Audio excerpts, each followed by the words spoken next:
देश के माननीय प्रधानमंत्री नरेंद्र मोदी जी का जो जीवन जनता के प्रति समर्पित है, माँ भारती के संतानों के लिए जो उनका संकल्प आज सिद्धि तक पहुंच रहा है और उन्होंने जो कार्य किया है, यह देश गौरवान्वित है, हमेशा याद रखेगा।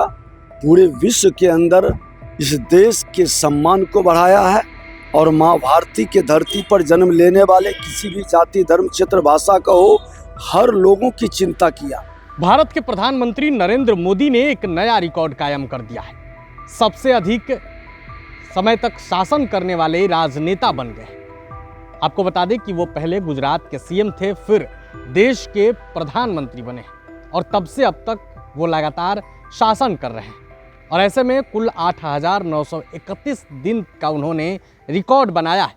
हालांकि ये रिकॉर्ड अभी आगे चलते रहेगा, लेकिन सबसे अधिक समय तक शासन करने वाले, प्रमुख रहने वाले, सरकार के प्रमुख रहने वाले राजनेता बन गए। इस उपलक्ष्य में बीजेपी के नेताओं ने बधाई दी है। बिहार के डिप्टी सीएम विजय सिन्हा का भी बयान सामने आया है। राम मनोहर लोहिया की जयंती पर पहुंचे विजय सिन्हा ने क्या कुछ कहा है, आप ये वीडियो देखिए। निश्चित तौर पर देश के माननीय प्रधानमंत्री नरेंद्र मोदी जी का जो जीवन जनता के प्रति समर्पित है, माँ भारती के संतानों के लिए जो उनका संकल्प आज सिद्धि तक पहुंच रहा है और उन्होंने जो कार्य किया है, यह देश गौरवान्वित है, हमेशा याद रखेगा।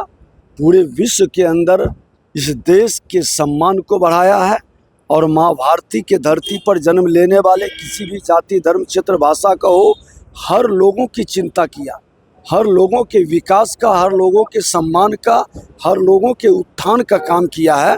और आज उनका यह कार्य आने वाले पीढ़ी को हमेशा प्रेरणा देगा और यह देश हमेशा गौरवान्वित उनके कारण रहेगा। सर, ये जम्मू यूनिवर्सिटी से सर जिन्ना का सिलेबस हटाने के लिए आपने सिफारिश की। देखिए, राष्ट्र के हित में राष्ट्रवाद को आगे बढ़ाना चाहिए। देश के विभाजनकारी शक्तियों का और देश के गुलामी के प्रतीकों से मुक्त भारत की ज़रूरत है। कम से कम हम आज की पीढ़ी की ये जिम्मेवारी है कि आने वाली पीढ़ी को हम एक सुंदर भारत, स्वच्छ भारत, समर्थ भारत उनको उपलब्ध कराएं। पश्चिम बंगाल में चुनाव हो रहा है और असदुद्दीन ओवैसी है, वो हुमायूं कबीर के साथ अलायंस की है। निश्चित तौर पर नेचर सिग्नेचर नहीं बदलता है, स्वभाव के अनुकूल लोग काम करते हैं। पश्चिम बंगाल तुष्टीकरण की राजनीति में घुसपैठियों को पोषित करने की मानसिकता, वो आज वहाँ से जवाब मिलेगा। जैसे बिहार में घुसपैठियों को जवाब मिला, हर समाज के लोग मिल करके बाहर से आए घुसपैठिए जो कहीं न कहीं आतंकवाद, उग्रवाद, अपराध के वातावरण को पोषित करते हैं। इस मानसिकता से मुक्ति का चुनाव एक अवसर है और बंगाल के लोग निश्चित तौर पर ममता दीदी से मुक्त बंगाल बनाएंगे और बंगाल को भारत के गौरवशाली सांस्कृतिक विरासत को फिर आगे बढ़ाने में अहम भूमिका निभाएंगे। एक अंतिम सवाल है, ममता बनर्जी उन्होंने ये कहा है कि अब बंगाल के बाद अब वो दिल्ली का रास्ता है, बंगाल के बाद अब दिल्ली में जीती। ममता दीदी जान रही है कि बंगाल नहीं जीत रहे हैं, तो राजनीति करने के लिए दिल्ली उनको जाना अब लाचारी होगा।